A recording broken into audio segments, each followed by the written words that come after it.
Hello dear student, good morning.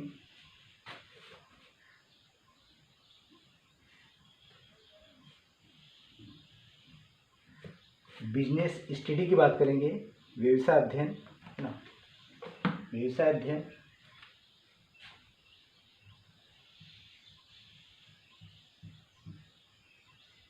व्यवसाय अध्ययन chapter का नाम है आपका अध्याय 1 है, अध्याय 1। इसका नाम है व्यवसाय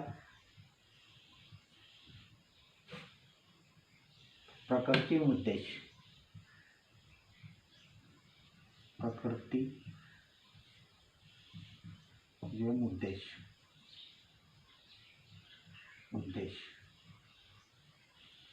व्यवसाय, व्यवसाय मीन्स व्यापार होता है। क्या होता है? व्यापार। अभी मैंने बताया आपको बिजनेस बोलते हैं। व्यवसाय अध्ययन है ना, बिजनेस स्टडी। ठीक है। अध्याय 1 है आपका व्यवसाय प्रकृति एवं उद्देश्य। व्यवसाय का मतलब होता है व्यापार भी होता है, व्यापार व्यवसाय को ही बोलते हैं। अब उसकी क्या प्रकृति, क्या उसके नेचर है और उसके क्या उद्देश्य है। सबसे पहले एक काम कीजिए, आप इसकी डेफिनेशन, इसकी परिभाषा लिख लो कि व्यापार की परिभाषा क्या होती है। अगर आपको किसी ने पूछा कि व्यापार की परिभाषा क्या है, तो व्यापार की परिभाषा लिख लो। जैसे मान लीजिए यहाँ पर आपने लिखा व्यापार या व्यवसाय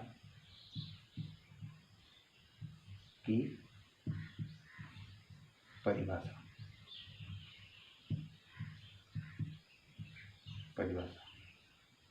व्यापार या व्यवसाय की परिभाषा।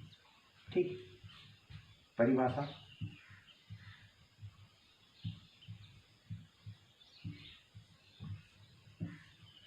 क्या परिभाषा है इसकी? वह मानवीय क्रिया, वह मानवीय क्रिया, वह मानवीय क्रिया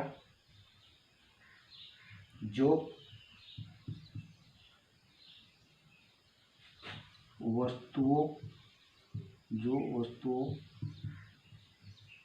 के क्रय विक्रय, वह मानवीय क्रिया जो वस्तुओं के क्रय विक्रय के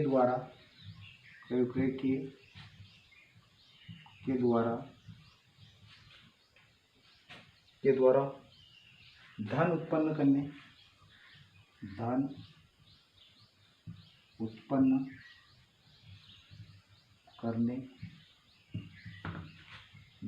करने या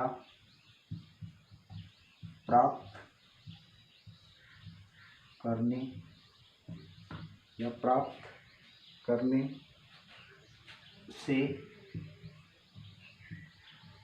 संबंध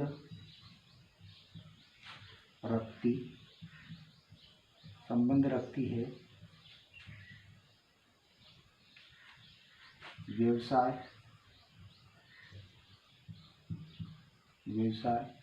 या व्यापार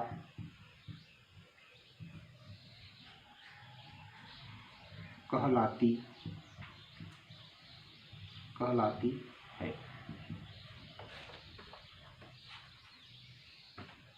देखिए क्या इसकी परिभाषा है। वह मानवीय क्रिया, वह मानवीय मीन्स क्या? मानव क्रिया मतलब उसका कार्य है ना। वह मानवीय क्रिया जो वस्तुओं के क्रय विक्रय, मतलब आपने क्या कराया, वस्तु को क्रय का मतलब होता है खरीदना। क्रय का मतलब क्या होता है? क्रय का मतलब होता है खरीदना, और विक्रय का मतलब होता है बेचना। विक्रय का मतलब क्या होता है? बेचना, है ना। वह मानवीय क्रिया मतलब वह मानव की क्रिया, मानव का काम जो वस्तुओं के क्रय विक्रय मतलब खरीदना, और विक्रय मतलब बेचना, है ना, के द्वारा धन उत्पन्न करने। आपने क्या किया कि मानवीय क्रिया मतलब मानव की जो काम था, आपने वस्तुओं को खरीदा और उसे बेचा, उससे आपने जो धन उत्पन्न करने या प्राप्त करने से संबंध रखती है उसे आप क्या बोलते हैं? व्यवसाय या व्यापार कहलाती है। इसकी परिभाषा है। क्रय मीन्स खरीदना होता है, विक्रय मीन्स बेचना होता है।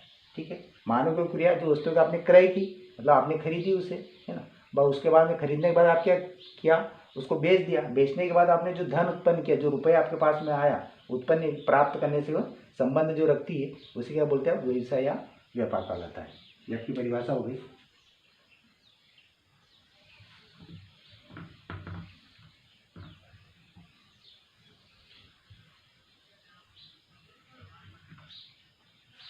चैप्टर की बात करते हैं। आर्थिक तथा गैर आर्थिक क्रियाओं की प्रकृति। यहाँ पर आपको देखिए चैप्टर फर्स्ट पेज पर ही व्यवसाय प्रकृति एवं उद्देश्य के जब पेज नंबर 1 अध्याय 1 पर ही आर्थिक तथा गैर आर्थिक क्रियाओं की प्रकृति। अब देखिए आर्थिक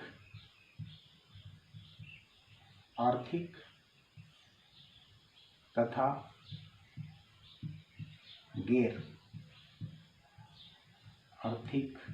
गैर आर्थिक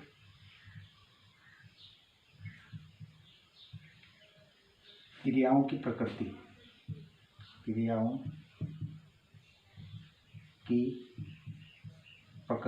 मतलब क्या उसके नेचर है। यहाँ पर आर्थिक तथा गैर आर्थिक क्रियाओं की प्रकृति के बारे में बताना है, उसके नेचर के बारे में बताना है कि क्या है। आर्थिक अलग रहती है और गैर आर्थिक क्रिया अलग रहती है। दो क्रिया रहती है, एक आर्थिक क्रिया है और एक गैर आर्थिक क्रिया है ना। सबसे पहले आपको इस आर्थिक तथा गैर आर्थिक क्रियाओं की प्रकृति दे रखी है। प्रत्येक व्यक्ति क्या करता है? प्रत्येक व्यक्ति सुख चाहता है। सुख उसे तभी मिलता है जब वो अपनी वांछित आवश्यकताओं की पूर्ति करता है। देखिए इस युग में, इस ज़माने में क्या होता है कि प्रत्येक व्यक्ति क्या चाहता है? सुख चाहता है। और सुख तभी मिलता है जब उसकी आवश्यकताओं की पूर्ति होती है। आवश्यकताओं की पूर्ति के लिए साधन या धन की प्राप्ति जरूरी है। आपकी जो आवश्यकता है उसके लिए आपके पास साधन होना जरूरी है ना। प्रत्येक व्यक्ति चाहता है कि मेरे पास अच्छा सा बंगला हो, कार हो, मोटरसाइकिल हो, है ना, सब कुछ हो। ये उसकी क्या है? इसके साधन है। वो आर्थिक सुख सुविधाएं चाहता है ना। धन की प्राप्ति के लिए मनुष्य को विभिन्न प्रयत्न करना पड़ते हैं जिन्हें आर्थिक क्रिया कहते हैं। आर्थिक क्रिया कैसे कहते हैं? देखिए धन कमाने के लिए मनुष्य को अलग अलग प्रयोग करने पड़ते है ना, प्रयत्न करने पड़ते हैं, जब जाके वो धन कमाता है, जिन्हें आर्थिक क्रिया कहते हैं। जिसे आप क्या बोलते हैं? आर्थिक क्रिया। जो आपने काम करके, जो मेहनत करके जो कमाई है, उसे आप क्या बोलोगे? आर्थिक क्रिया।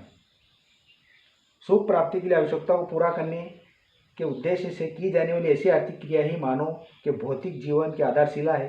मानव की क्रियाओं को हम दो भागों में बांट सकते हैं, आर्थिक क्रिया तथा गैर आर्थिक क्रिया। मानव की दो भाग में बांटा हुआ। मानव की जो क्रियाएं रहती है, जो उसका काम रहता है, उसको दो भागों में बांटा हुआ है। एक भाग उसका आप बांट दिया है आर्थिक क्रिया में, एक भाग उसका क्या हो गया? आर्थिक क्रिया, और सेकंड उसका भाग हो गया है अनार्थिक क्रिया।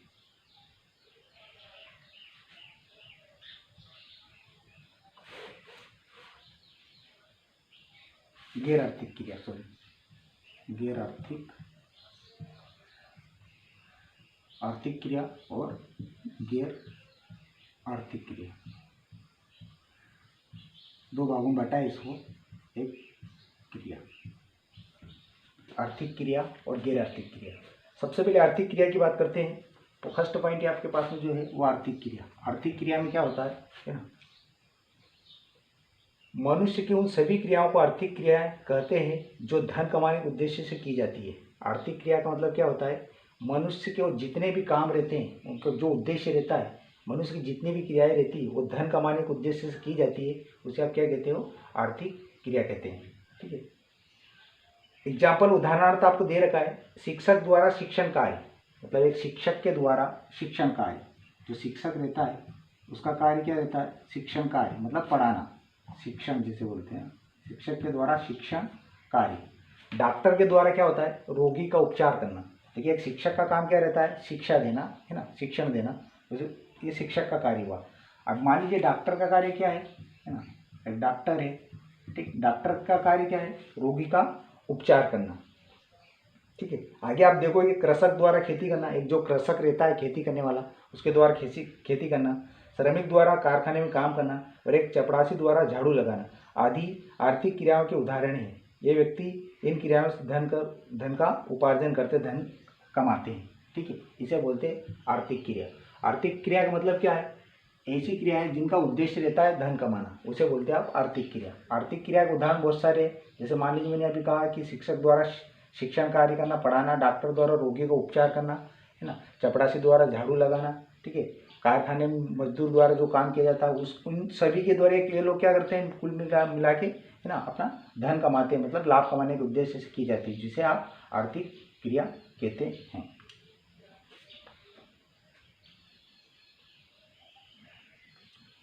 इसकी परिभाषा, आर्थिक क्रिया की परिभाषा, ये तो आर्थिक क्रिया का अर्थ हुआ जो मैंने अभी बताया आपको जस्ट।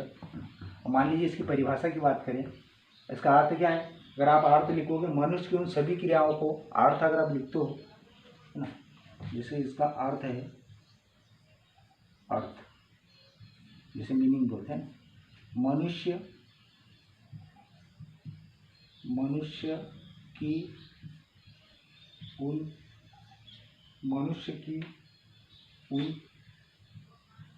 सब क्रिया, मनुष्य की उन सभी क्रियाओं को, मनुष्य की उन सभी क्रियाओं को आर्थिक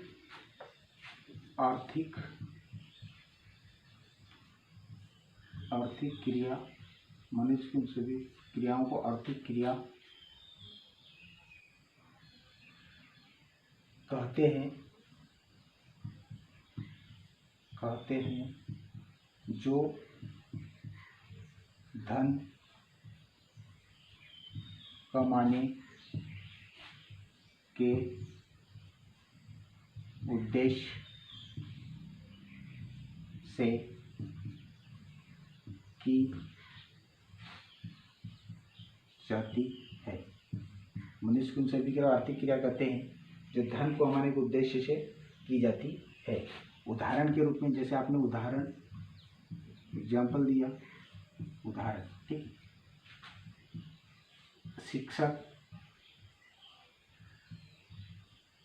शिक्षक द्वारा शिक्षण कार्य, डॉक्टर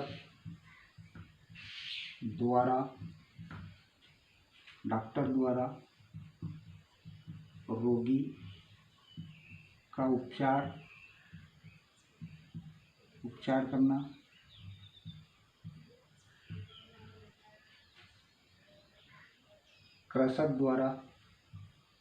कृषक द्वारा खेती करना आदि। बहुत सारे उदाहरण ले सकते हैं इसे, है ना। ये क्या होता है? मनुष्य की सभी क्रियाओं को आर्थिक क्रिया कहते हैं जिनका उद्देश्य धन कमाना होता है। उदाहरण के रूप में आपने दे दिया शिक्षक द्वारा शिक्षण कार्य, डॉक्टर द्वारा रोगी का उपचार करना, कृषक द्वारा खेती करना आदि। ये इसका अर्थ हुआ, है ना। इसकी परिभाषा की अगर आप बात करोगे,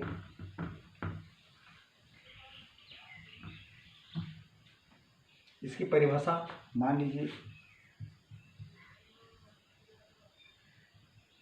परिभाषा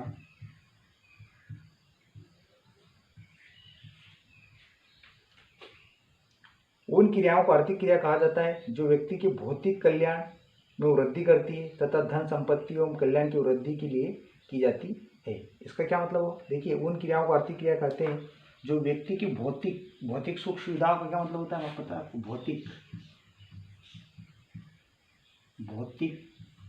सुख सुविधाएं जिसे आप बोलते हैं। भौतिक का मतलब ये होता है कि जैसे मान लीजिए आपके पास अच्छा सा बिल्डिंग है, मकान है बहुत बड़ा, ठीक है, कार है, गाड़ी है, आपके पास सारी भौतिक सुविधाएं, उसे कहते हैं। आपके पास में अच्छा मकान है, गाड़ी है ना, बिल्डिंग अच्छा बना हुआ है, मोटरसाइकिल है, कार है, रहने के लिए अच्छा, आपके पास से खाने के लिए अच्छा है, ये आपकी भौतिक सुख सुविधा है। आपको किसी चीज़ की कोई कमी नहीं है, उसे आप भौतिक सुख सुविधा कहते हैं।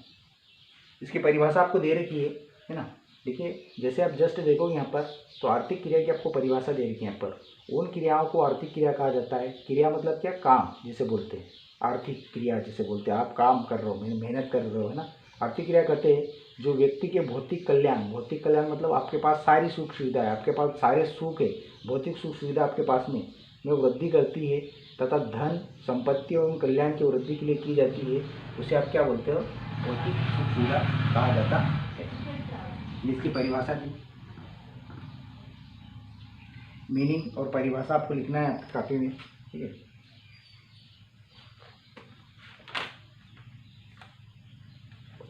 इसके बाद में आपको दे रखा है आर्थिक क्रियाओं की विशेषता।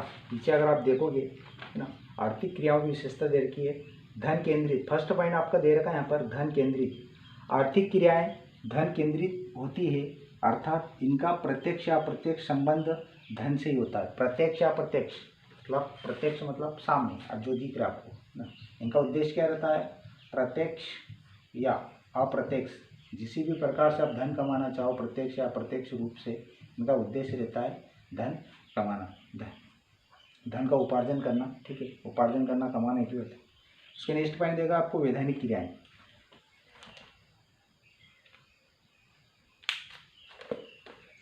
नेक्स्ट पॉइंट देगा आपको वैधानिक क्रियाएं।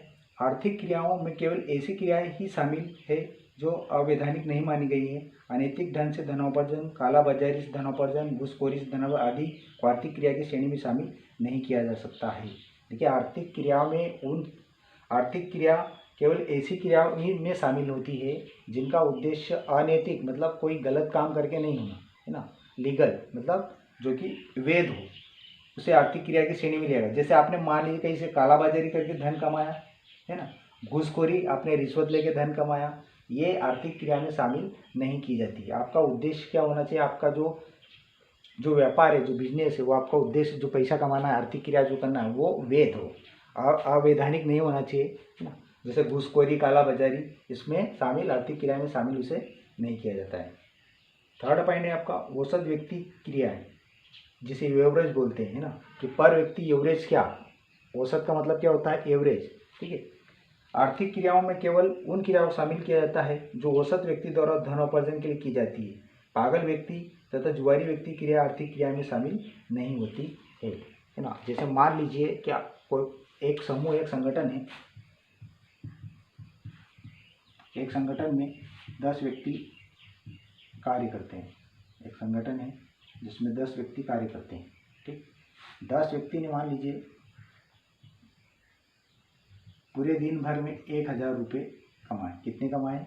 1000 रुपये कमाए। 10 व्यक्ति का एक संगठन है, उन्होंने क्या करा कि 1000 रुपये कमाए, है ना। अगर आप इसका औसत निकालोगे तो कैसा औसत निकालोगे? क्या करा आपने इसमें? इससे 10 से भाग दे दिया, ठीक है।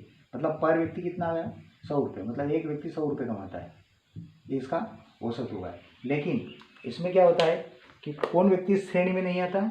एक पागल व्यक्ति और एक पागल व्यक्ति तथा जुआरी इन क्रियाओं में शामिल नहीं किया जाते हैं। जो आर्थिक क्रिया रहती है उसमें एक पागल व्यक्ति को और एक जुआरी व्यक्ति को इन क्रियाओं में शामिल नहीं किया जाता है। नेक्स्ट पॉइंट आपके मुद्रा में माप। मुद्रा मीन्स रुपए बोलते हैं, रुपए को मुद्रा ही बोलते हैं ना, कॉमर्स में मुद्रा कहते हैं, उसे आप रुपए, धन बोलते हो। समस्त आर्थिक क्रियाओं की माप केवल मुद्रा में ही की जाती है। जितने भी लेन देन होते हैं, देखिए आपने कहीं भी देखा होगा, आप कहीं पर भी जाते हो, कहीं पर भी काम करते हो, है ना, तो आपका उद्देश्य क्या रहता है? पैसा कमाना, रुपए कमाना होता है ना। आप मान लीजिए किसी के घर भी या कहीं पर भी आप नौकरी कर रहे हो, है ना, मान लो आपको 10,000 रुपये पर मंथ, पर महीना मिलता है, प्रति माह आपकी तनख्वाह, सैलरी, 10,000 रुपये प्रति माह आपकी सैलरी है, ठीक है। मुद्रा मीन्स रुपया होता है, मुद्रा की बात करते हैं, मतलब रुपये होता है। देखिए, आप 10 रुपये प्रति महीना कहीं पर भी आप नौकरी कर रहे हो और आपकी वेतन, आपकी सैलरी 10,000 रुपये प्रति महीना है, ठीक है। आप क्या करोगे कि मान लीजिए उसके पास काम किया, तो आप क्या 10,000 रुपये उससे क्या गेहूँ ले लोगे? क्या मुझे 10,000 का गेहूँ दे दो, है, गेहूँ कुछ भी ले लिया आपने, क्या ये किराना 10,000 रुपये का आपने क्या किराना का सामान ले लिया उससे? क्या किराना ले लिया? क्या नहीं, आप क्या लोगे उससे? मुद्रा, मतलब क्या लोगे? रुपए, है ना। इसका कहने का मतलब ये है कि मुद्रा में ही व्यक्त की जाती है, मतलब रुपए में ही इसे व्यक्त की जाती है। सामाजिक क्रियाएं, समाज के प्रति क्या क्रियाएं होती है? नेक्स्ट पॉइंट दे रखा आपका सामाजिक क्रियाएं। समाज में रहने वाले व्यक्ति द्वारा की जाने वाली क्रियाएं आर्थिक क्रियाएं की श्रेणी में आती है। जितने भी समाज में व्यक्ति रहते हैं उनके द्वारा जो क्रियाएं की जाती है वो भी आर्थिक क्रिया की श्रेणी में आती है। ठीक, इसके बाद कल नेक्स्ट जब पढ़ेंगे आर्थिक क्रिया के आपको उदाहरण दे रखे हैं, है ना, इसके जस्ट नीचे कि आर्थिक क्रिया, जैसे मैंने आर्थिक क्रिया का आपको उदाहरण दे दिए थे, बट और इस पे आर्थिक क्रिया के उदाहरण है ना। जैसे मान लीजिए आर्थिक क्रियाओं के उदाहरण, आर्थिक क्रिया के उदाहरण निम्न प्रकार देते हैं। माल का उत्पादन, विक्रय व वितरण, मतलब आपने क्या किया, माल का पहले उत्पादन किया, विक्रय, विक्रय मतलब फिर उसे आपने बेच दिया। माल का परिवहन, परिवहन मीन्स क्या होता है, एक स्थान से दूसरे स्थान में उस माल का परिवहन करना। परिवहन मतलब जैसे मान लीजिए ट्रक हो गई, है ना, आपने माल यहाँ से लोड किया और आपको कहाँ पहुँचाना है, ये परिवहन किया उसका। बैंक द्वारा निष्पक्ष स्वीकार करना तथा धन उधार देना, बैंक द्वारा आपने स्वीकृति ले ली कि मेरा व्यापार चल रहा है और बैंक के साथ उधार पैसा ले सकते हो। बीमा व्यवसाय, आप व्यवसाय का मतलब व्यापार होता है, आप व्यापार का बीमा भी करवा सकते हैं। गोदाम में माल का भंडारण, आप अपना माल गोदाम में भी रख सकते हो अलग से। विज्ञापन, विज्ञापन का मतलब होता है आपके व्यापार या बिजनेस का प्रचार करना, है ना, पेपर में, टीवी में एड वगैरह जहाँ पर भी करना हो उसका विज्ञापन करना। डॉक्टर का पैसा, है ना, वकील का पैसा, डॉक्टर क्या करता है, जो भी काम करता है वो रोगी का उपचार करता है, उसके बदले उसे क्या मिलता है, पैसा मिलता है। पैसा मतलब उसका ये काम है। वकील का पैसा, वकील वकालत करता है। चार्टर्ड अकाउंटेंट का पैसा, चार्टर्ड अकाउंटेंट मीन्स अकाउंटिंग जो करता है, जैसे बही खाता उसको बोलते हैं चार्टर्ड, जिसे सीए बोलते हैं। चार्टर्ड, उसका काम यही रहता है कि अकाउंट मेंटेन करना। सार्वजनिक निजी क्षेत्र में उद्योग में काम करने वाले कर्मचारियों की सेवा, जितने भी सार्वजनिक या निजी क्षेत्र, सार्वजनिक का मतलब होता है कि सब मिल के काम करना, और निजी का मतलब होता है सिर्फ पर्सनल अपनी एक दुकान लेके बैठे, वो निजी काम हो गया। सार्वजनिक का मतलब होता है कि आपने सार्वजनिक काम किया हुआ है। शिक्षण स्थापना, अध्यापक द्वारा विद्यार्थियों को पढ़ाना, एक शिक्षक द्वारा विद्यार्थियों को पढ़ाना, ये सारे आर्थिक क्रियाओं के उदाहरण है। मैंने आज आपको आर्थिक क्रिया बताया। कल सेकंड पॉइंट हम जब भी पढ़ेंगे अपना सेकंड पॉइंट रहेगा गैर